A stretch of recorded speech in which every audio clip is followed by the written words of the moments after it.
Hey, it's Alice. I'm back with a market update for the Victoria Real Estate Board for March 2023. Yes, I'm here at Whitty's Lagoon. My dog needed a walk, and I thought it's super nice out today, so that's where we are, and let's get into it. I do apologize if the camera shakes. My girl Ari is with me, and she is old and arthritic, so she kind of is a bit fussy and moves around. Say hi, Ari. Who dat? Say hi.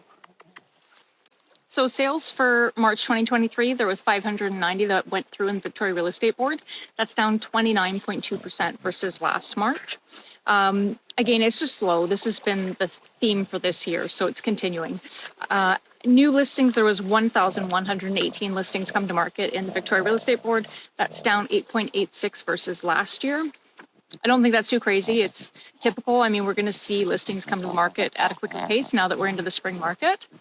Active listings, we have 1,970 active listings as of the end of March. That is up 85.3%, which seems like a lot comparatively, but it's still low inventory and that's likely to climb as we get into the summer months. So, yeah, again, it's one of those things that's been since the beginning of the 2023 season. You know, it's actually improving. I think last month it was 136% more than the year before. So we're getting better. So for single family homes in the Victoria core, the benchmark home price is roughly 1.236 million.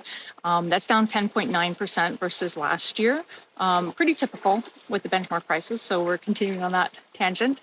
The average is 1.241 million roughly, and that's down 13.4% versus last year. And month to month, it's down 3.4% from February. So that's pretty typical, is 3 to 4%. We're kind of sliding down in pricing, and that's continuing. So that's for single family homes. There was 266 units sold, and that's actually up 24.9% from February, but it's down 32.7% from last year at the same time. So for days on market for single family homes, we're looking at the average is 39 days, but I would say if you're selling your home and you're pricing it well, give yourself a couple of months at least. Could be longer. I'm seeing some that are sitting for 77 days and relisting and not selling. So keep in mind the averages are just, that's everything, right? So it's really dependent on your home, but homes are typically, they're taking longer to sell than they were last year, of course. My dog is just, stop it. For condos, the benchmark home price for condos is $560,000 roughly, and that's down 9.1% from last year. Again, that is very similar to last month. And the average is quite a bit higher. It's 628,000 roughly, and that's down 6.6% compared to last year, but up 8.5% from February. So condos are having a bit of an uptick, at least in the average prices, possibly because they're the lower entry price kind of products. It could be why.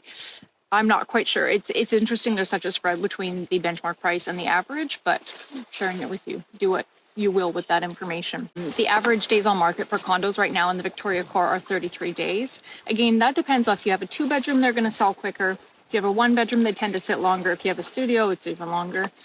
So it depends on the pricing and the product that you're selling. So with this most recent interest rate announcement, we didn't have an increase, which is really nice.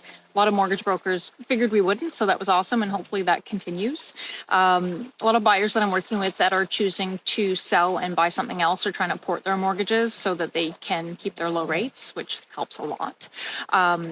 People with variable rates right now, variable rates are really not popular as far as new mortgage origins. People are choosing to go with fixed, which I think makes a lot of sense. It's definitely nice to have stability in your payments.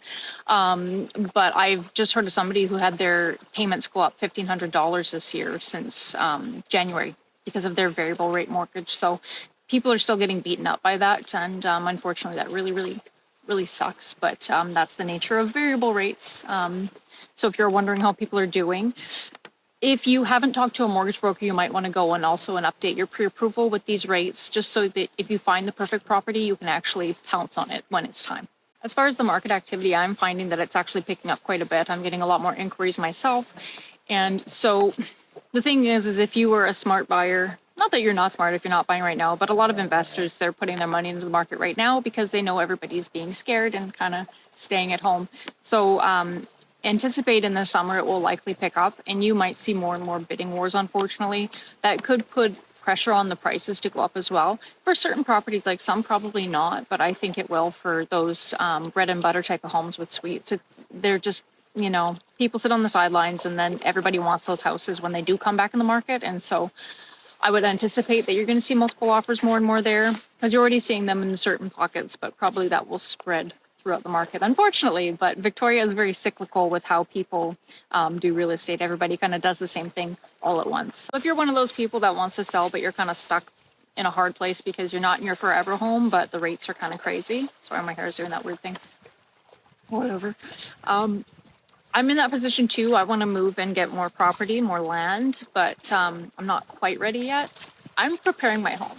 Most people's houses, unless they're brand new or it's a condo, a lot of people have a lot of laundry list items to do around the house. And so even if you're not selling right now, I'd say what I would focus on if I were you is getting your house as prepared as possible, doing any upgrades that are going to help you sell in a down market, and just put the time in to do that. So when it does come time to sell, or if things do flip and it becomes a seller's market again, probably not heavily, but if there start to become bidding wars again, at least you're prepared. Because a lot of people I'm finding right now that want to hit the summer market aren't ready yet. They didn't prepare for this. And now they're scrambling to do everything all at once, and they'll probably do it half-assed. So if you're waiting around, maybe do some upgrades just to make your home more comfortable. And so it's ready to go. Because that's what I have for you this month. I hope you're well. Hope you're enjoying yourself. And yeah, if you get a chance, come visit this place. This is Woody's Lagoon. It's super pretty here. And this is my secret little spot. I take my dog every so often. So anyways, take care and we'll talk soon. Bye.